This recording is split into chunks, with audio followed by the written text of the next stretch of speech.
सुबह सुबह की बात ही अलग होती है दोस्तों। एक नई रोशनी, एक नया संकल्प और एक नई उम्मीद। और जब आज सुबह की हो रही है, जब बात संकल्प की हो रही है, रोशनी की हो रही है, तो परिवार की बात क्यों ना हो। और अगर खुशहाल परिवार की बात की जाए तो परिवार की नींव होती है नारी। और कहा भी गया है कि नारी घर की शक्ति होती है, परिवार की नींव होती है। उसकी सेहत ही परिवार का सबसे असली धन है। और अगर कहें तो स्वस्थ नारी ही एक सशक्त परिवार बनाती है और सशक्त परिवार एक मजबूत समाज। नमस्कार, मैं हूं प्रज्ञा सिंह और आप देख रहे हैं आपका अपना पसंदीदा मॉर्निंग लाइव शो बिहार बिहान।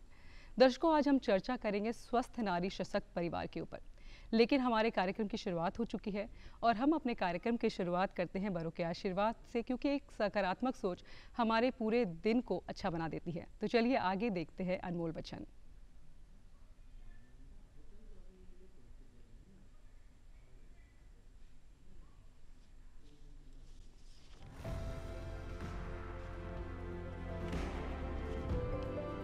मैं इस बात को स्वीकार करने के लिए तैयार था कि मैं कुछ चीजें नहीं बदल सकता। Doctor APJ Abdul Kalam.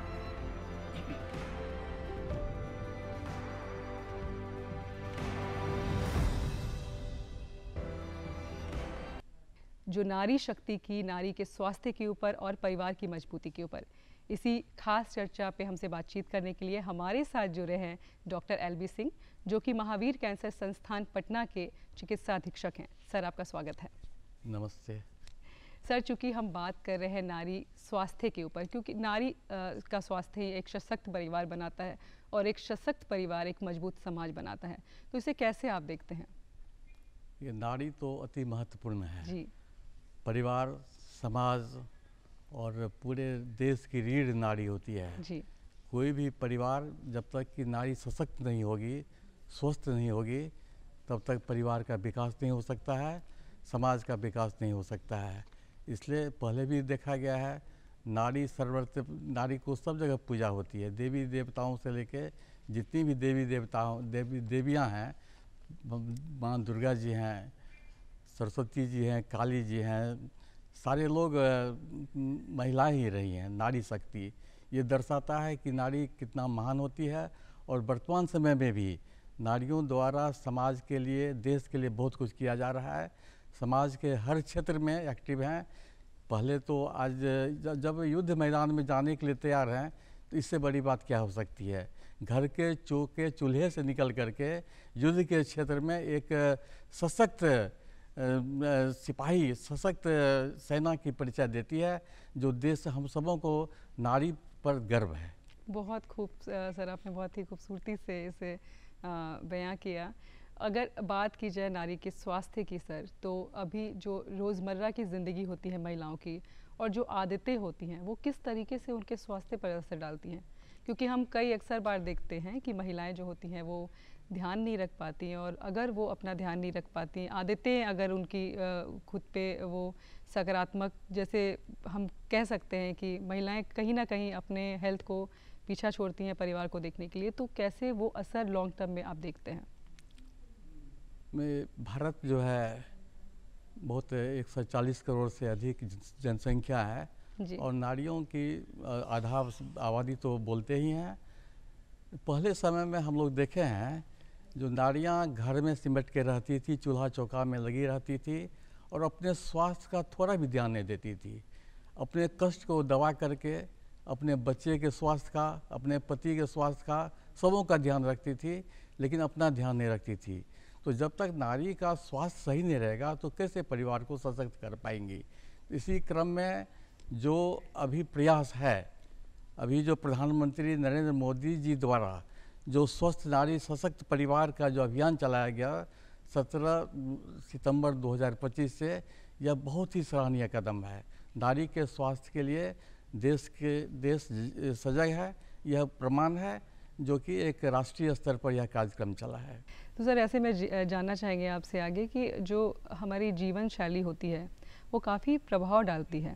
ऐसे में सरकार के द्वारा भी, जिस तरीके से अभी हमने देखा भी कि सरकार की तरफ से काफ़ी सारी योजनाएं चल रही हैं, ऐसे में अगर मातृ वंदना योजना की बात की जाए तो ये इस तरह की योजना किस तरीके से असर डालती है महिलाओं के जीवन में? अभी जो ये अभियान जो चल रहा है, स्वस्थ नारी स्वस्थ सशक्त परिवार जी, इसमें दो चीज़ पर फोकस किया गया है।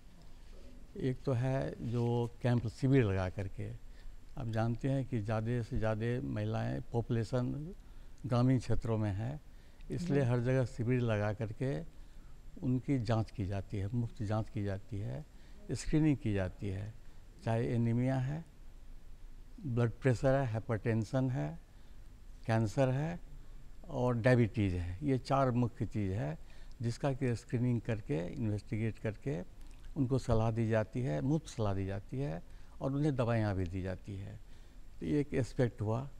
दूसरा है जो जागरूकता सबसे ज़रूरी है, क्योंकि जागरूकता के बिना लोग बहुत अपने, जैसे मैं कैंसर की बात करता हूँ, कैंसर एक डेडफुल बहुत ही गंभीर बीमारी है। होता क्या, जैसे मैं महावीर कैंसर संस्थान में देखता हूँ, जो लोग अंतिम स्टेज में आते हैं, शुरू में समय काफ़ी गवा देते हैं, तो उसका जब भी कभी कोई प्रॉब्लम हो, इनिशियली अगर कोई ग्लैंड बढ़े या कुछ हो, उसे रिलेटेड मैं डिटेल में बताऊँगा, तो उसे जल्दी से जल्दी चिकित्सा सलाह लेनी चाहिए। और बीमारियां हैं, डायबिटीज़ है, सब कंट्रोल रहेगा अगर समय पर पता चल जाएगा। एनीमिया है, एनीमिया को भी कंट्रोल किया जा सकता है। वो उस एनीमिया का पोषण का बहुत बड़ा रोल हो जाता है, डाइट का। जो अभी जो ये कार्यक्रम चल रहा है, 2 विभागों द्वारा चल रहा है, health and family welfare department है और क्या कहते हैं मातृत्व एवं बाल विकास मंत्रालय। तो मातृत्व एवं बाल विकास विभाग का महत्वपूर्ण काम है पोषण जो हेल्दी न्यूट्रिशियस फूड जो है, ये बहुत ही महत्वपूर्ण होता है। किसी भी नारी को स्वस्थ रहने के लिए नारी पर तो और बोझ है, क्योंकि उन्हें बच्चा पैदा करना है, उन्हें बच्चों को दूध पिलाना है, ब्रेस्ट फीडिंग करना है, तो उनका न्यूट्रिशन की जानकारी के अभाव में डिफरेंट बीमारी का शिकार हो जाती है, चाहे एनीमिया हो, ब्लड प्रेशर हो, डायबिटीज हो या कैंसर हो। इन सब बीमारियों के चलते पोषण का बहुत बड़ा महत्व है। इसके लिए भारत सरकार ने जो कार्यक्रम चलाया है, जिसकी पोषण की जागरूकता हो और उसे न्यूट्रिएंट सप्लीमेंट मिलना चाहिए, यह बहुत ही जरूरी है। किसी भी बीमारी को कंट्रोल करने के लिए दवाई के साथ साथ ये फूड न्यूट्रिशन बहुत ज़रूरी है। जी बिल्कुल। इसलिए ये बहुत ही सराहनीय कदम है, जो उसकी जांच भी हो जाती है, उसको दवाई भी दी जाती है और उसको पोषण के द्वारा कैसे आप न्यूट्रिशन मेंटेन करेंगे उसका भी जानकारी दी जाती है और फूड सप्लीमेंट्स भी दी जाती है। सर इसी के साथ, क्योंकि भारत में खासकर बात की जाए तो जो बच्चियों से लेकर के महिलाएं तक बहुत सी महिलाएं ऐसी होती हैं जो एनीमिक पाई जाती हैं। इसका खास आपने बोला भी जो रीज़न है वो है पोषण की कमी की वजह से। तो ऐसे में आप कैसे देखते हैं कि इस तरीके की जो एनीमिक लड़कियां होती हैं इसका मुख्य रीज़न क्या है और कैसे इसको कम किया जा सकता है? इसकी शुरुआत महिला गर्भवती होती है जी, एक बहुत ही महत्वपूर्ण फेज होता है जी। जब भी महिला गर्भवती होती है उसका न्यूट्रिशियस फूड मिलना ज़रूरी है, उसको आयरन सप्लीमेंट मिलना है, कैल्शियम मिलना है और जो अदर्स जो फैट कार्बोहाइड्रेट बनेंगे, ये 2 चीज़ बहुत ही महत्वपूर्ण है, आयरन और कैल्शियम। और उसका नियमित चेकअप होना चाहिए। नियमित चेकअप में एंटीनेटल केयर का मतलब यही होता है, जो प्रेगनेंसी के बाद उसको डॉक्टर से नियमित सलाह लेनी चाहिए और उनकी सलाह माननी चाहिए। वहीं लोग इग्नोर कर देते हैं ग्रेजुअली उनका चूँकि उनका जो बच्चे का डेवलपमेंट होता है, उम्र में बच्चों का डेवलपमेंट होता है तो उसका रिक्वायरमेंट और बढ़ता है। तो वही एक स्टेज है जहाँ की जैसे कि एनीमिया हो जाता है, उसी ढंग से उसका फूड सप्लीमेंट उसी अनुसार होना चाहिए। और डिलीवरी के बाद भी अगर डिलीवरी हो जाती है, चूँकि बच्चे को माँ को दूध पिलानी है, तो उसमें भी उनका और ज़्यादा कैलोरी की ज़रूरत पड़ती है, फूड सप्लीमेंट की ज़रूरत पड़ती है। तो हमें लगता है कि महिला जो गर्भवती महिला है उसका एक अलग से केयर होना चाहिए और डिलीवरी के बाद भी और केयर होना चाहिए, जिससे कि एनीमिया से बचा जा सके और अन्य बीमारियों से बचा जा सकता है। बिल्कुल सर, तो बहुत ही मतलब ये जो चीज़ है उनकी देखभाल बहुत ज़रूरी है, जो खासकर जो माता होती हैं, गर्भवती माता जो स्तनपान कराती हैं उनका भी। अगर बात की जाए किशोरियों की सर, तो क्योंकि हमने अनीमिया की भी बात की, तो ऐसे में किशोरियों के लिए हम आज खुलकर बात करते हैं, मासिक धर्म के ऊपर हम खुलकर बात करते हैं। ये एक ऐसा मुद्दा है जिस पे बात होनी चाहिए। ऐसे में आपकी क्या सलाह रहेगी, उनका जो पोषण होता है और उनका स्वास्थ्य है किस तरीके से वो बेटर कर सकती हैं? सबसे बड़ी बात है जो बच्चियां पैदा लेती हैं जी, और आप जानते हैं जो हिंदुस्तान में जनसंख्या एक समस्या है, एक एक परिवार में काफ़ी बच्चे होते हैं, ये एक बहुत बड़ा एक अवरोध बन जाता है। उसका जो चूँकि नंबर ऑफ़ चिल्ड्रेन बच्चे ज़्यादा हैं एक माँ बाप को, तो जो लालन पालन सही ढंग से होना चाहिए नहीं हो पाता है। इसलिए पहला मैसेज तो मैं देना चाहूँगा, जो बच्चे के बीच में स्पेसिंग रखें, गैप रखें और बहुत बच्चे नहीं पैदा करें, दो जो भी हो, इसके लिए बहुत ही महत्वपूर्ण है। उसी में माँ की भी स्थिति ठीक रहेगी, स्वास्थ्य, और बच्चे की भी, क्योंकि बच्चे का न्यूट्रिशन बहुत ज़रूरी है। न्यूट्रिशन ज़रूरी है और साथ साथ टीकाकरण बहुत ज़रूरी है। उनको ये जानकारी होनी चाहिए कि बर्थ के बाद कहाँ क्या टीका मिल रहा है। आज मैं सरकार को धन्यवाद देना चाहता हूँ, उन्होंने टीकाकरण अभियान को बहुत ही मैसिव रूप में गांव तक चलाया है। और ये आप शायद हमें लगता है जो इसमें हम लोग काफ़ी आगे हैं, नियमित टीकाकरण, जिससे कि विभिन्न बीमारियों को रोका जा सकता है, जिसमें महत्वपूर्ण है टीबी है, डिप्थीरिया है, वूपिंग कफ है, टेटनस है, इसके बाद जॉन्डिस, हेपेटाइटिस बी, ये सब चीज़ है, बहुत ही महत्वपूर्ण है। और आपको मैं बता दूं, आजकल कैंसर एक ऐसी बीमारी है जिसका कि सिर्फ एक बीमारी के लिए टीका का आविष्कार हुआ है। ये है सर्वाइकल कैंसर, जो महिलाओं में सबसे अधिक होती है। महिलाओं के नंबर 1 कैंसर है, इसके बाद ब्रेस्ट कैंसर होता है, इसके बाद लंग कैंसर होता है, फिर एब्डोमिनल कैंसर होता है। लेकिन सर्वाइकल कैंसर के लिए वैक्सीन निकल गया है। अगर बच्चियों को 9 से 14, 9 ईयर्स टू 14 ईयर्स के बीच में अगर दिया जाता है, 2 डोज लेना होता है 6 महीना के गैप पर, तो ये बहुत ही इम्पॉर्टेंट प्रिवेंशन एस्पेक्ट है। और आपको जान के खुशी होगी कि बिहार सरकार भी अभी बच्चियों को मुफ्त टीकाकरण अभियान चलाई हुई है। 9 से 14 साल के स्कूल गोइंग चिल्ड्रेन को कैंसर के लिए HPV वैक्सीन बोलते हैं, उसे देने का प्रावधान है। अगर मान लीजिए जो किसी कैटेगरी में नहीं है, तो उनसे भी, जो वेल ऑफ हैं, उनसे भी आग्रह है कि अपने बच्चियों को आप 9 से 14 साल के बीच में ये कैंसर सर्विक्स को रोकने के लिए जरूर टीका लगवाएं। बिल्कुल सर, ये एक बहुत ही महत्वपूर्ण कैंसर को, जो डेथ महिलाओं में कैंसर के चलते होता है, उसको कम किया जा सकता है। बिल्कुल सर, बहुत बड़ी खबर है ये, और सरकार की तरफ से बहुत बड़ी खुशखबरी भी आप कह सकते हैं, क्योंकि भारत जैसे देश में जहां कैंसर इतनी तेज़ी से बढ़ रहा है, हम कह सकते हैं, और सर्वाइकल कैंसर जिसका प्रिवेंशन और टीकाकरण आ चुका है, तो 9 साल से जो भी बच्चियां हैं, जो भी अभिभावक देख रहे हैं, वो टीकाकरण करा सकते हैं। वो सरकार की तरफ से सर फ्री ऑफ कॉस्ट है। एक चीज़ प्रज्ञा जी मैं जोड़ना चाहूँगा, 9 से 14 साल तो आइडियल है उसके, लेकिन 14 साल के बाद भी वैक्सीन लिया जा सकता है। सर मैक्सिमम एज 35-40 तक भी लोग लेने में कोई हर्ज नहीं है, लेकिन उसका डोज जो होगा 3 टाइम्स हो जाएगा।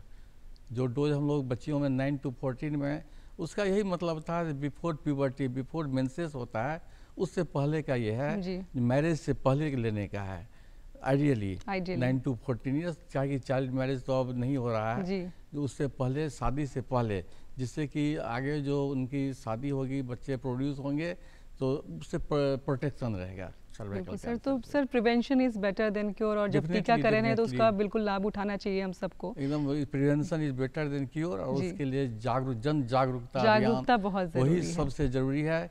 डिफरेंट लेवल पर जागरूकता होनी चाहिए, अवेयरनेस के चलते बहुत समस्या कम हो जाएगी। बिल्कुल सर, ये बहुत सही बात आपने कही, क्योंकि सर इग्नोरेंस की हम बात करें, तो जैसे आपने अपने कैंसर की बात की, तो टीकाकरण तो आ चुका है, वो प्रिवेंशन है। लेकिन अगर बात करें जो लोग, हम जितने भी लोग हैं, खासकर महिलाएं हैं, तो बहुत सारी प्रॉब्लम्स लेकर आती होंगी सर आपके पास भी, क्योंकि आप डॉक्टर हैं, बहुत गहराई से आपने देखी है और बहुत सालों का आपका अनुभव रहा है। तो आपको क्या लगता है कि क्या इग्नोर करती हैं जिसकी वजह से आगे चल के वो बीमारी का रूप लेती है, कैंसर जैसी गंभीर बीमारियां होती हैं? महिलाओं में ल्यूकोरिया सबसे कॉमन है। ओके। जो कि एक जल जैसा, स्त्री योनि से जल जैसा निकलता है, लिक्विड। तो ल्यूकोरिया होता है, ल्यूकोरिया इन्फेक्शन के चलते होता है, जिसमें कि बैक्टीरिया फंगस के चलते होता है, डाइट में माल न्यूट्रिशन से होता है, तो और सारे कारण हैं। तो ल्यूकोरिया जब भी ठीक है, ल्यूकोरिया हो रहा है, नॉर्मल चीज़ है, महिलाओं में होती है, तो उसमें 2-3 चीज़ देखना पड़ेगा। जो डिस्चार्ज था, डिस्चार्ज पहले पानी जैसा होता है, लेकिन जब ही वो उसका कलर गाढ़ा होता जाए, दूसरे कलर पर जाए, इसका मतलब कोई इन्फेक्शन है। अगर मान लीजिए डिफरेंट कलर्स ले रहा है तो उसको डॉक्टर से, महिला डॉक्टर से तुरंत संपर्क करना चाहिए। और उसका एक जो उपाय है बहुत सिंपल उपाय है, क्लीननेस, हाइजीन की बात करते हैं, ये हाइजीन से रिलेटेड है। बिल्कुल। इसके बाद न्यूट्रिशन से रिलेटेड है, हार्मोनल इम्बैलेंस हो जाता है तो ल्यूकोरिया फर्स्ट है, उसको जब भी कलर चेंज। इसके बाद ब्लीडिंग अगर हो जाता है, अनकॉज मतलब मेंस पीरियड बियॉन्ड ब्लीडिंग होता है, फ्रीक्वेंटली ब्लीडिंग होता है, उसको उस समय में सारी चीज़ों को इग्नोर नहीं करना चाहिए। इमीडिएट मेडिकल अटेंशन चाहिए कि क्यों ब्लीडिंग होता है बियॉन्ड एमसी पीरियड।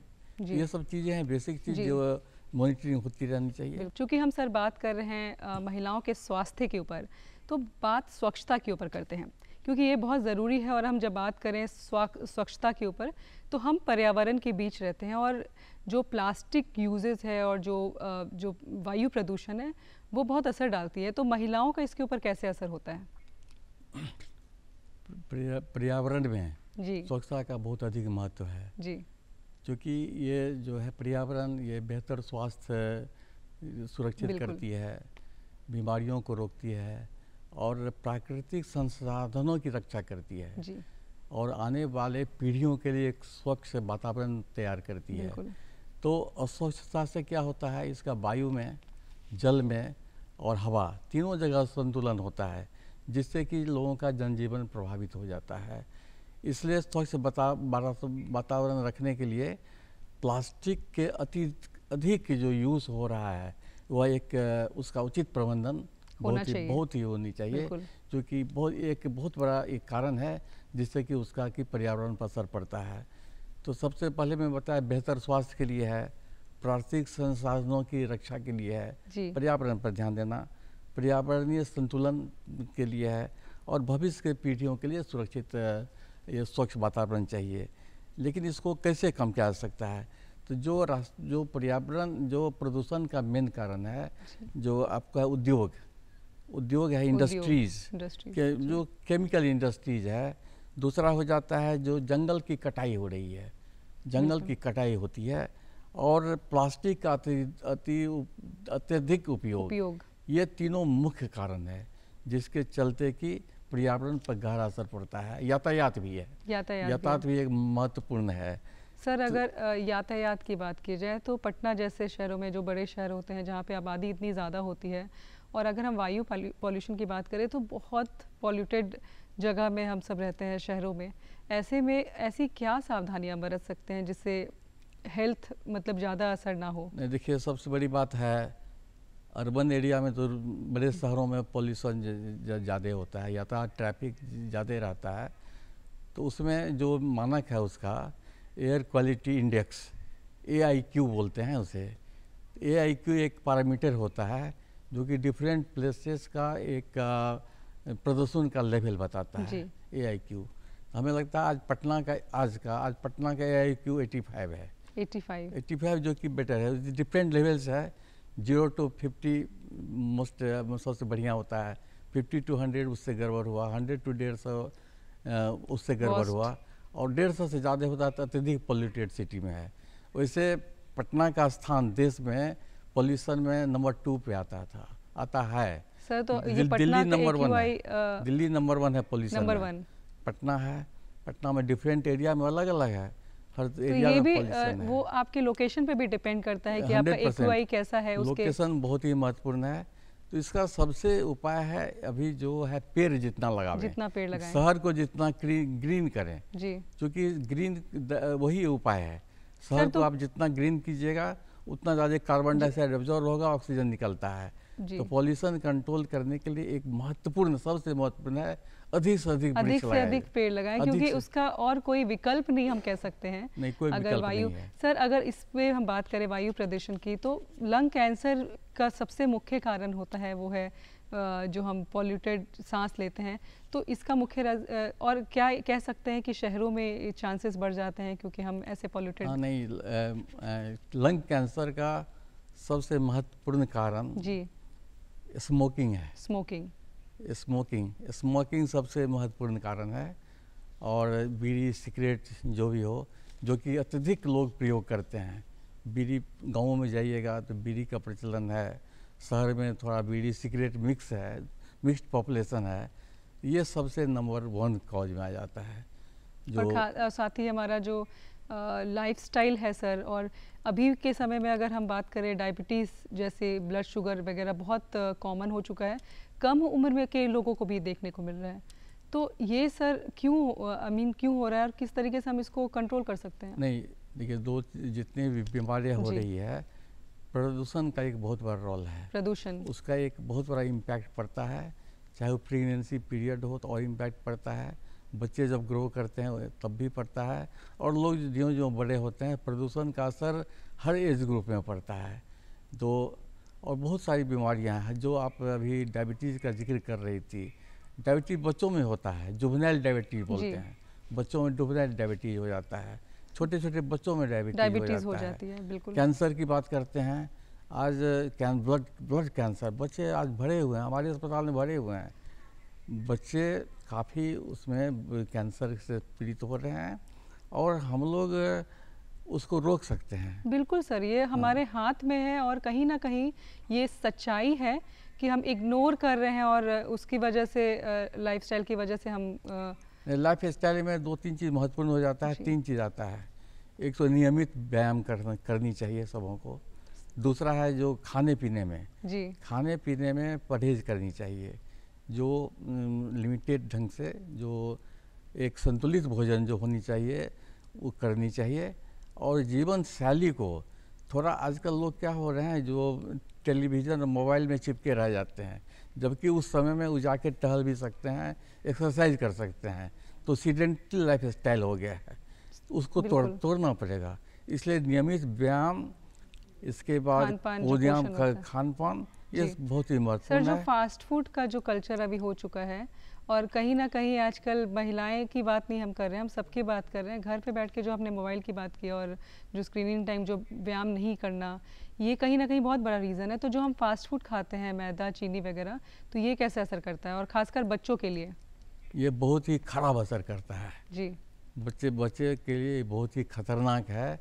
जो जितना भी ये फास्ट फूड है, इससे बच्चे को मोटापा बढ़ता है, ओबेसिटी की वजह से प्रॉब्लम्स होती है। ओबेसिटी के साथ बहुत सारा कारण जुड़ जाता है, डायबिटीज़ होता है, ब्लड प्रेशर होता है।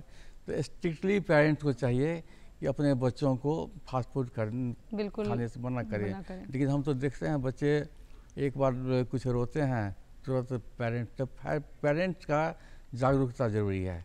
पेरेंट्स को समझना पड़ेगा, जो है आप जो बच्चे को फास्ट फूड खिला रहे हैं उसको फ़ायदा नहीं, उसको आप क्षति पहुंचा रहे हैं।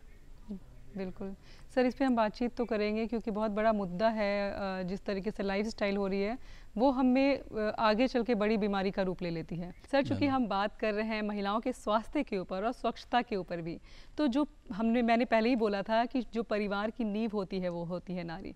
तो किस तरीके से नारी खुद का और परिवार का के स्वास्थ्य को स्वच्छता से जोड़ते हुए आगे बढ़ सकती हैं, ताकि आगे चल के वो बीमारियों से बच सके? इस पे आप क्या कुछ कहना चाहेंगे? नहीं, बहुत अच्छी बात है जी, क्योंकि इस पे महिलाएं थोड़ा इग्नोर करती है अपने आप को। तो पर्यावरण में स्वच्छता का बहुत ही अधिक महत्व है जी। जैसा कि हमने बताया, जो बीमारी को रोकती है, प्राकृतिक संसाधनों की रक्षा करती है, और आने वाले पीढ़ियों के लिए एक बहुत बड़ा मैसेज जाता है। आप क्लीन वातावरण उसको दे रहे हैं।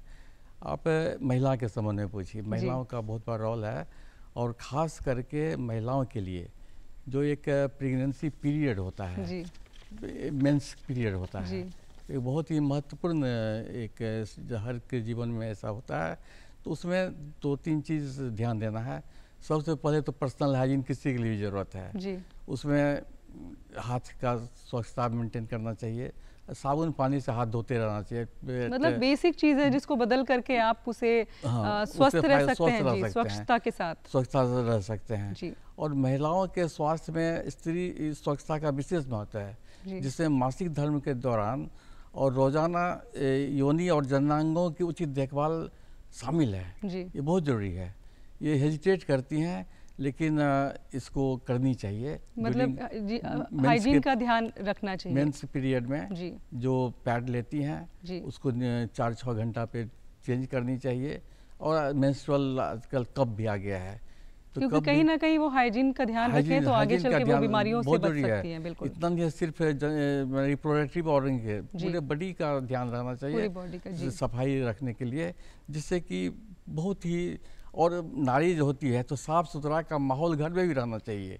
ऐसा नहीं है हम अपने साफ हैं और घर बहुत गंदा है। स्वच्छता सर हमें डिसिप्लिन सिखाती है और डिसिप्लिन के साथ हम खुद भी ठीक होते चले जाते हैं, हमारा वातावरण भी दूषित नहीं रहता, और ये एक आदत है जिसे हम सबको अपनाना चाहिए। अपना मस्ट है किसी के लिए भी अगली बीमारी को रोकने के लिए। और जब स्वस्थ रहते हैं लोग तो स्वच्छ रहते हैं तो बीमारियों से कॉन्फिडेंस रहता है जी। कॉन्फिडेंस। अब बच्चे को देखिए, 2 बच्चे के ग्रुप में देखिए, कोई बच्चा रोज स्कूल तैयार होकर स्नान करके जाता है जी, और बहुत अपने को अपडेट रहता है। दूसरा बच्चा या पारिवारिक प्रॉब्लम के चलते, जिसके चलते इग्नोरेंस बिना तैयार हुए जाता है, तो दोनों बहुत अंतर है, कॉन्फिडेंस लेवल में बहुत फर्क पड़ जाता है। So it's not only about the body, it's all about mind also.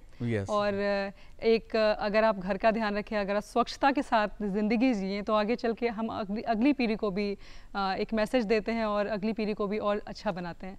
Sir ऐसे में क्योंकि हमने सवाल तो बहुत आपसे बहुत सारे कर लिए स्वच्छता और स्वास्थ्य के ऊपर, और आपने इतनी खूबसूरती से उसका हमें जवाब दिया। सर आपसे अगर मैं बात करूं तो आपके जीवन में आपने अपना लंबा जो साल है वो आपने अपने डॉक्टर लाइफ में जी है, तो ऐसे में सर आपकी जर्नी के बारे में पूछूं तो किस तरीके की आपकी जर्नी रही है और कैसे देखते हैं अपने जीवन को? प्रज्ञा जी, हमें लगता है जो जिस पारिवारिक वातावरण से आए जी, स्वतंत्रता सेनानी परिवार था।